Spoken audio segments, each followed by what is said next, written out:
Hey everybody, it's me, Remy, the comic book poser, and I'm here today to welcome you to Enter the Poserverse. It's Monday. You know what that means? I'm going to talk about, of all the books that I read last week, that came out on last week's new comic book day, what my top 5-ish favorite books are that you should pick up on this new comic book day if you missed out. And to find out what makes the list, check it out after this. Hey, little girl, did you want to know a secret? I got 5 on it. 5, 1, 2, 3, 4. Alright, I'm filming this Monday morning, and as of the time of recording, we're at 732 subscribers on our road to 750, which means somebody is going to get a copy of Hotel Number 1 in a 9.2. And if we are there by next Tuesday, the 16th, I give away 2 copies. So we're close. Everybody who's been sharing out the channel, sharing out videos, doing all that, thank you so very much. There have been a bunch of you who have been sending people, so I gotta make sure I do my real wheel right before we give, hopefully, both of these puppies away, but thank you.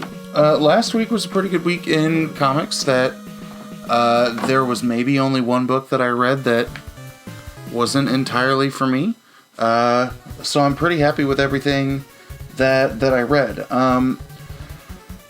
So I'm going to do 2 quick honorable mentions, and then we'll hit the traditional top 5. So coming in at our honorable mentions of the week, from Image Comics is Deep Beyond number 1.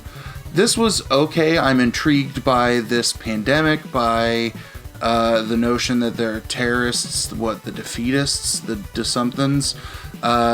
There's non-functioning colonies, there are super-functional colonies, there's a president that may be a tyrant through the eyes of the terrorists. A lot going on in the first issue. I think there's a lot of promise and potential in this book. Mirka Andolfo is one of the writers on it, and I've really enjoyed a lot of the things that they've done. The art in here is pretty cool, so I'm guessing when issue 2 comes out in a month that once we get some more clarity, it'll shoot up the list. And then number 2 was Venom number 33. I thought this was a good issue in terms of looking at the relationship between Eddie Brock and Flash Gordon. Eddie and Flash, working through things in the symbiote hive mind thing, with a pretty big reveal at the end, which makes us wonder how exactly Noel will get taken down, since we don't know if the Achilles heel that Eddie Brock thinks he is located will be successful. So in terms of our books of the week, coming in at number 5 from Boom Studios is Lunar number 1. This is a series by Maria Lovett, and I love this cover. This cover is a Jenny Frison variant, whose art I'm also a big fan of. I knew I would probably be a sucker for this book because I really enjoy Maria Lovett's art style. Essentially, you've got like a drug trip and visions and trying to figure out what's real. That's what's going on in this book. But I really like kind of the trippy nature that matches like the spirit quest that our main character is having while she's in the desert. You can see that she winds up in some kind of like hippie commune, and she's dealing with whether or not, the vision she's seen has some kind of degree of reality to them, or if she's just hallucinating. And then this turns into the same kind of like tale of intimate self-discovery that we find in a lot of Lovett's books. One of the things that I tweeted out, I get that this isn't the style of book for a lot of people, especially when like there's sex in a lot of Lovett's books, and they're like, I don't like sex in my books, which cool, I guess. But I just like the way that she kind of creates bizarre, intimate moments from time to time, especially in terms of looking at Faithless, Heartbeat, and now Luna. This is a book that I enjoy. I'm a sucker for Lovett's art, so even if the story won't pull me in all the time, the art 100% will. So unless there are some huge heavy hitters in a month, there's a good chance you see Luna number 2 on the list, or higher than number 5. Coming in at number 4, Attack of the Chirpers, We get Resonant number 7. This is from Vault Comics.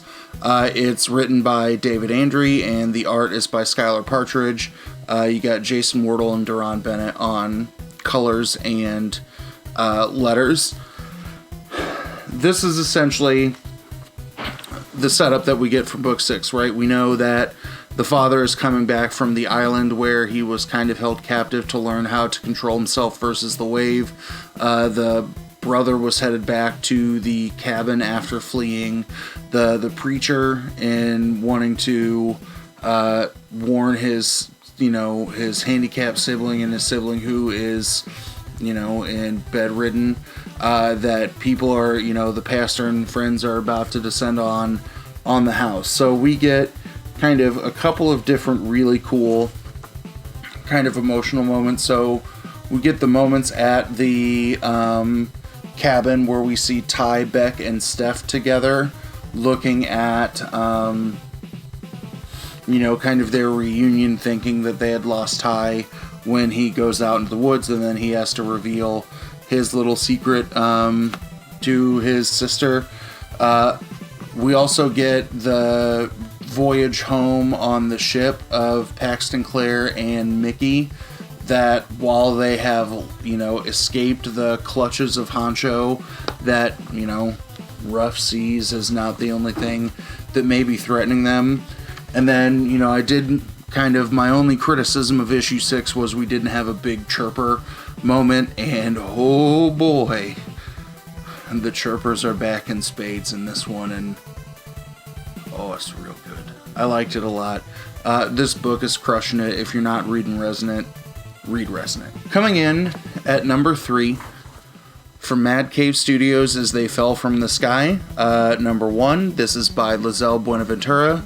The art is Xavier Torrega, and then you've got Joe McGill on the letters, and this is a sweet wraparound cover, as most of Mad Cave's covers are. I've talked about this book a bunch. I'll, drop in my link to my interview with Lizelle. I'll do the same thing. Bearded Comic Bro also interviewed Lizelle. I think Pastrami Nation also interviewed Lizelle. So I'll put those links either in here or maybe in the description if I remember. But we have kind of this coming of age tale of Tommy, who is figuring out what he wants to become. Like, he's a 12, 13-year-old boy, so we all remember that pre-puberty year in our lives where we were trying to figure out our identity. He's grappling with that. He's grappling with expectations of his friends and family. And then we get teased at the beginning of the book that something is going to crash from the sky and it's going to change his world. But, like, he's not just the same kind of nerdy kid trope that we see in a lot of books, that he's that geek kid that loves sci-fi and has dorky friends. But he's got a set of balls to him, that he's willing to stand up and fight for what he thinks is right, or fight for what he believes in. And he's not always successful, but it's interesting to see. And then I won't spoil the last couple of pages, which is the circumstances through which he comes into contact with not just the alien craft, but the alien. And this is wide open for what we get to know in issue number 2, that in everybody's interview with Lizelle, she says that it was intentional in issue 1 to get the world built around Tommy so you feel like you care about him, you buy into his story, because then you're going to ride the roller coaster of the alien species and the aftermath that may come with his discovery. Coming in at number 2 from IDW is Chained to the Grave number 1, and it's by Andy Eisenbach, Brian Level, Kate Sharon, and it's lettered by Michael Myers. The story premise of this is very simple. Dude dies. Dude raises from the grave, and he's chained to his tombstone, and he decides he wants to go on a treasure hunt.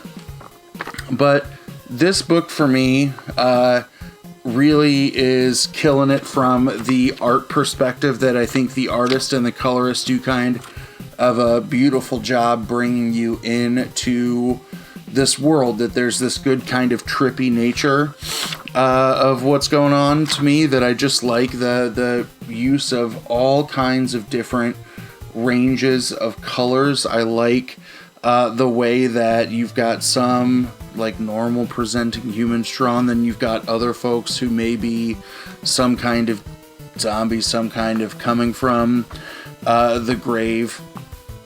But like, you know, I think rating both things, the story in here for an issue 1 is a solid B+, in terms of creating and building the world that we're going to go through.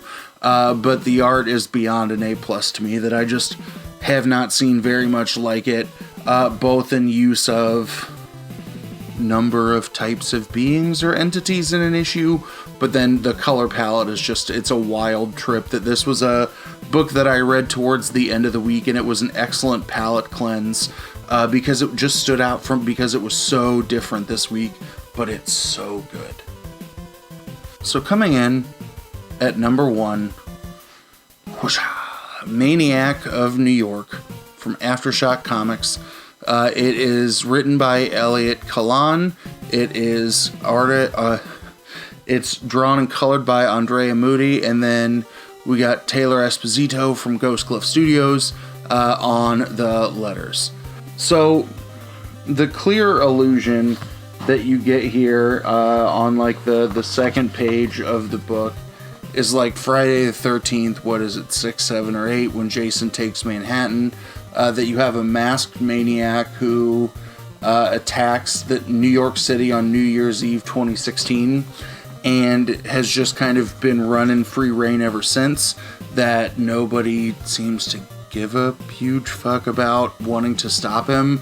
But like, the safety guidelines for avoiding the maniac are almost what we're learning during COVID now, right? Like, stay inside, stay away from, you know, groups of people, and if you see something, scream something. But it's a good kind of game of cat and mouse, because you have someone who is leading the task force for the first time to chase down the maniac. She partners up with kind of the broken and grizzled detective who's been assigned to it with no leads. And it's evident that the rest of the people on the force just want to fuck with the two of them. And they still plan like all these grandiose things. And they're like, oh, the maniac's not going to show. Oh, shit, the maniac's there. But this is really cool. I'm a big fan of Andrea Moody's art. When I got to interview him this summer about Vlad Dracul, I talked about how much I loved the art in that kind of period story. Here, in this kind of gritty horror noir masterpiece, it's just excellent. That these books to me were real good. And you might be saying to yourself, where are the DC books? I only read one this week, and it was Man-Bat. Man-Bat was pretty good. If I had to add an additional honorable mention, then maybe the Man-Bat gets on there, because that was a good read. What do you think? Let me know down in the comments below. Are there books that I like that you disliked? Are there books that you like that you want to know how I feel about them? Let me know and we'll chat about it. But as always, thanks for stopping by, and have a good one. Hey, little girl. Did you want to know a secret? I got 5 on it. 5, 1, 2, 3, 4, 5.